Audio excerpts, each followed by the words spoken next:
La Force, c'est à Londres qu'elle était hier soir pour l'avant-première européenne de Star Wars, le 7e volet. Tout le casting était là et bien sûr de nombreux fans très bien équipés.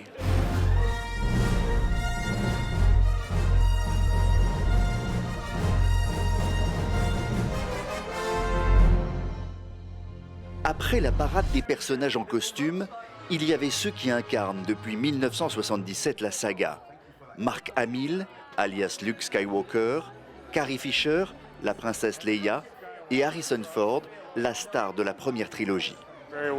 Je suis très heureux d'avoir été à nouveau embarqué dans cette histoire. C'est un très bon film, très heureux.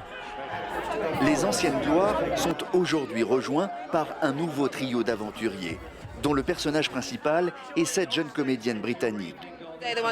Les scénaristes ont créé ce merveilleux univers qui est la continuation de ce qui avait été fait. Et moi, je suis ravie si j'ai été à la hauteur de tout ça. Elle devrait sans doute permettre d'attirer un public plus féminin vers la plus grande des sagas du cinéma. Je suis entièrement d'accord. Et ça va faire du bien d'avoir un peu de féminité là-dedans. J.J. Abrams, le réalisateur, avait fait le déplacement à Londres, mais aussi George Lucas et tous les acteurs qui, depuis 1977, jouent sous des masques. C'est le cas de Peter Mayhew, qui se cache sous Chewbacca, ou d'Anthony Daniels, le très britannique C-3PO. Par rapport à l'original de George Lucas, J.J. Abrams a réussi à créer un parallèle entre les deux en utilisant des caméras et des objectifs de cette époque.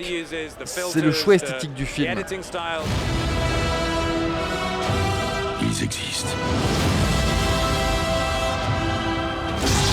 Et symboliquement, à la fin de cette avant-première, tout le casting s'est retrouvé sur scène, les anciens, les nouveaux, pour allumer et transformer en sabre laser l'une des places les plus connues de Londres, Trafalgar Square. Le film sort ce jeudi au Royaume-Uni.